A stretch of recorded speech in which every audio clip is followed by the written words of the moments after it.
नमस्कार, मैं Abhishek Mishra, educator and motivator. मैं आपके सामने आज कुछ बिंदुओं पे चर्चा करना चाहता हूँ। वर्तमान परिस्थितियों को देखा जाए तो यह जो इंटरनेट और ऑनलाइन का दौर है, जिस तरह से हर एक व्यक्ति, चाहे वह युवा हो या वृद्ध हो, किसी भी पीढ़ी का हो, वह आज इंटरनेट पे बहुत ही ज़्यादा डूबा हुआ है। सोशल मीडिया साइट्स जैसे व्हाट्सएप, फेसबुक, इंस्टाग्राम, ऐसी कई साइटें हैं जिसके माध्यम से वह घंटों के घंटों अपना समय बर्बाद कर रहा है। जैसे कि कुछ पुस्तकें जो हैं जिनको हमें पढ़ना चाहिए, या पुस्तकें हमें जीवन में कुछ ना कुछ जरूर देती हैं। जैसा कि हम जानते हैं कि कई पुस्तकालय पहले होते थे, लोग पुस्तकालयों में जाते थे, पुस्तकें पढ़ते थे और एक तरह से उनकी मानसिक स्थिति भी सही रहती थी।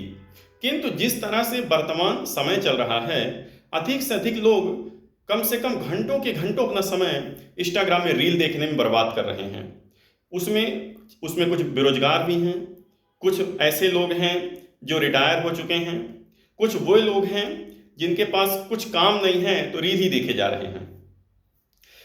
जैसा कि हम जानते हैं कि एक बार महात्मा गांधी जी ने कहा था कि शिक्षा मनुष्य का मुख्य आधार है और शिक्षा के बिना मनुष्य पशु के समान होता है।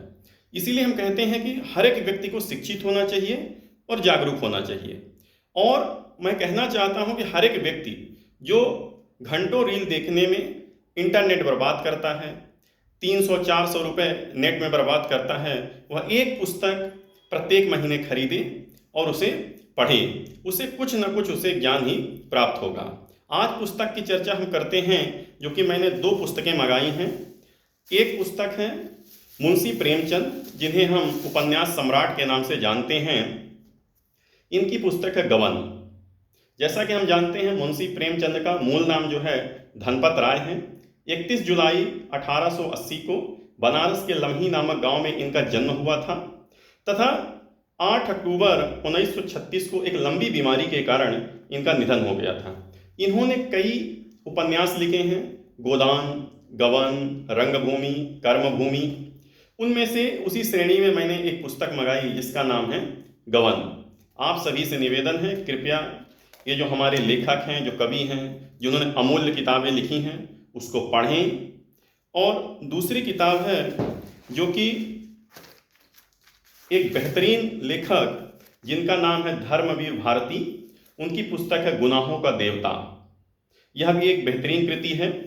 जैसा कि हम जानते हैं कि धर्मवीर भारती, जिनका जन्म 25 दिसंबर 1926 को इलाहाबाद में हुआ, उनकी प्रारंभिक और उच्च शिक्षा भी इलाहाबाद में हुई। इन्होंने एक पत्रिका भी जारी की थी जिसका नाम था धर्मयुग।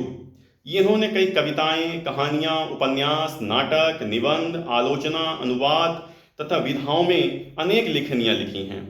इनकी रचनाएं हैं जैसे कि हम जानते हैं सांसों की कलम, मेरी बाणी और सूरज का 7वां घोड़ा, और यह पुस्तक जिसका नाम है गुनाहों का देवता। इसीलिए हम कहते हैं कि हर एक व्यक्ति को कम से कम महीने में एक पुस्तक खरीदनी चाहिए और उसे पढ़ना चाहिए, जिससे हमारे मानसिक शारीरिक स्थिति भी सही रहेगी। यह घंटों इंटरनेट पे समय बर्बाद करने से कुछ हासिल होने वाला नहीं है। यही मेरा अनुरोध था। बहुत बहुत धन्यवाद।